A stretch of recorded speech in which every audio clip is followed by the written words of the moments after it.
Burası bizim evimizdir. Kederle sevincin ortak olduğu, acı, tatlı ama yine de çok güzel günler yaşadığımız evimiz, yuvamızdır burası.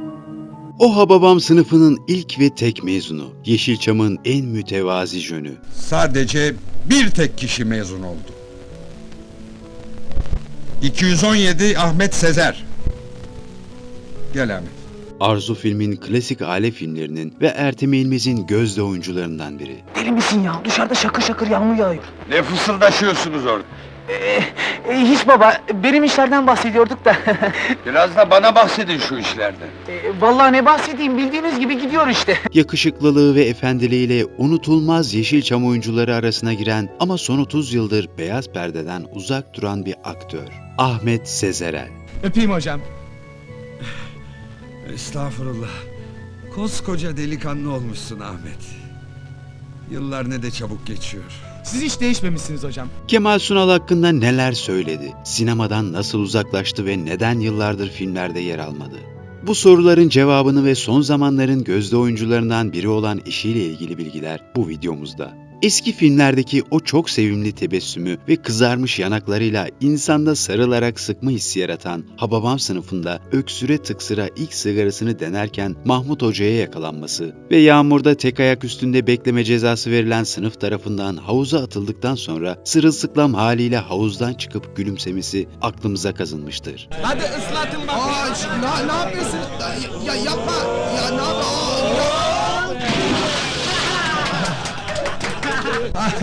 Ahmet Sezerel İstanbul'un Beyoğlu ilçesinde 23 Temmuz 1953'te doğdu. Çocukluk yılları İstanbul'da geçti. İlköğretim ve liseyi İstanbul'da, üniversiteyi ise Ankara'da okudu. Oyunculuğa yöneldi. İlk önce tiyatrolarda oyunculuk yaptı. Ali Poyrazoğlu tiyatrosunda profesyonel oyunculuğa başlar. Sonra Metin Erksan'ın yazıp yönettiği Kadın Hamlet'te Ofelia'yı oynar. Ardından Şerif Gören'in filmi Darbe, sonra da Arzu film dönemiyle Yeşilçam'ın unutulmazları arasına giren kısa ama başarılı sinema yolculuğu başlar.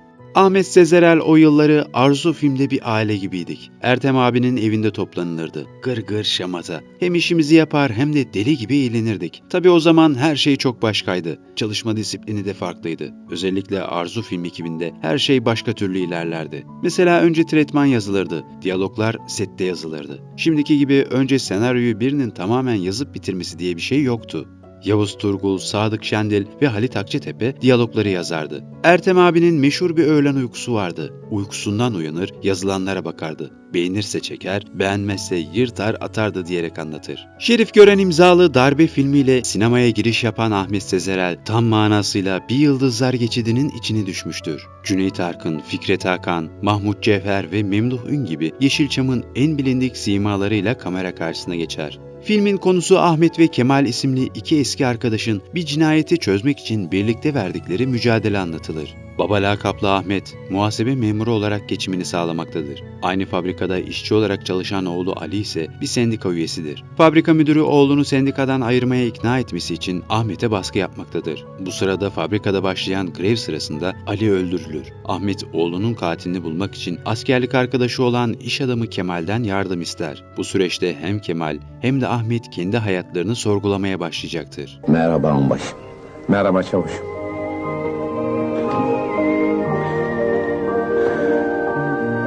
Geç kalırsam merak etme. Kal baba. 40 yılın başında gönlünce eğlen. Bu filmden sonra onu hafızalarımıza kazıyan filmlerde peş peşe izleme fırsatı buluruz. Aynı zamanda bu filmler Arzu filmi transferinden sonra çektiği filmlerdir. 1976 yılında Aile Şerif'inde Münir Özkul'un oynadığı Rıza karakterinin oğlu Murat'ın gençlik halini oynar. Kısa ama sevgi dolu bu denemeden sonra onu Ekrem Boralı, Münir Özkullu, Itır Esenli muhteşem bir kadrosu olan Cennetin Çocukları'nda başrol getirir. Sadık Şendil'in yazıp Kartal Tibet'in yönettiği 1977 yapımı filmin konusuysa kısaca şöyledir. İki düşman ailenin birbirlerini çok seven çocuklarının aşkı anlatılmaktadır. Yıllar sonra üniversitede tanışan ve birbirine aşık olan gençler aslında birbirine düşman olan iki ailenin çocuklarıdır. Ancak onlar aşklarından vazgeçmeyeceklerdir. Eriş Akman ve Sevda Aktolga bu filmde onlara eşlik etmektedir. Zehra! Canım benim, canım. Zehra! Yine 1977 yılında Aile Şerifi kadrosunda yapılan bir takım değişikliklerle Yeşilçam'ın klasik aile filmlerinin en önemlilerinden Gülen Gözler'de yer aldı. Ertem İlmez'in yönetmenliğindeki Arzu filmin yapı taşlarından Münir Özkul, Adile Naşit, Şener Şen, Ayşen Guruda, Halit Akçatepe, Şevket Altuğ gibi isimlerle Mahmut Tekimoğlu ve Itır Esen gibi dönemin önemli oyuncuları yer alıyor. Film İstanbul'un Bakırköy ilçesine bağlı Yeşilköy semtinde çekildi. Filmin orijinal müziklerini Melih Kibar besteledi. Gülen Gözler'den bir yıl sonraysa o filmde yer alan her oyuncunun en iyi filmi diyebileceğimiz Neşeli Günler filmi geliyor. 1978 yılında bu sefer Orhan Elmas'ın yönetmen koltuğunda oturduğu filmde yine klasik Arzu film kadrosuna Oya Aydoğan dahil oluyor.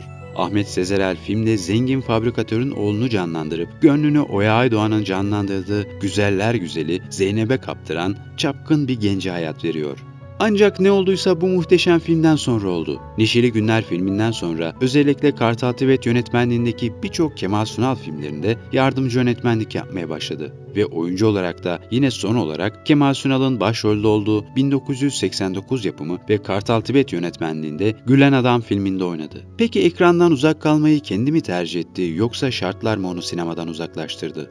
Bu soruya Ahmet Sezerel hayır, bir sabah kimse aramadı ve öylece bırakmış oldum ben de oyunculuğu. Televizyonda da en son Bugünün Saraylısı'nda oynamıştım. Son filmimde Gülen Adam. Oyunculuğun yaşı olmaz, çok içime sinen bir iş olsa, tek sahne bile olsa gider oynarım şeklinde cevap veriyor.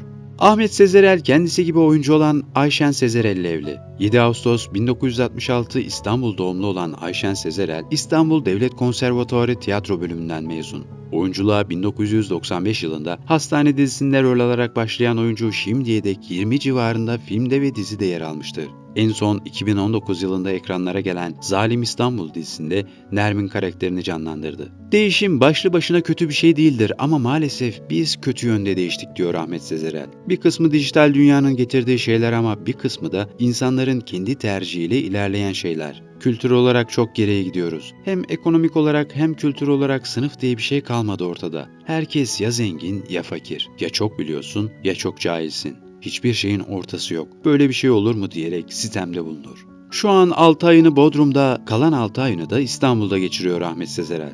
Bodrum'da bir beach işletiyorum. 36 senedir işletmecilik yapıyorum. Belki tekliflerin durmasında bunun da payı vardır. İnsanlar beni meyhaneci sanıyor olabilir diyor. Sinemadan para kazanabildiniz mi sorusunuysa ilginç bir örnekle yanıtlıyor eski oyuncu. Size bir şey söyleyeyim mi? Kemal Sunal'ın son dönem yaptığı bir iki film olmasa şu an ailesine bırakacak bir serveti yoktu. Biz hiçbirimiz para kazanmadık sinemadan. Şimdikiyle kıyaslayamazsınız bile. Ben şu an aynı fizikle 21 yaşında olsaydım düşünebiliyor musunuz şimdi kazanılan paraları? Bizde şartlar çok belliydi. Ekranlardan, beyaz perdeden uzak kaldı belki Ahmet Sezerel. Ama Yeşilçam'ın en önemli, en özel filmlerinde yer alarak anılarımızda ve hafızamızda yeri hep ayrı oldu. Kendisini tekrar sinemanın büyülü dünyasında görmek dileğiyle sağlıklı ve uzun bir ömür diliyoruz.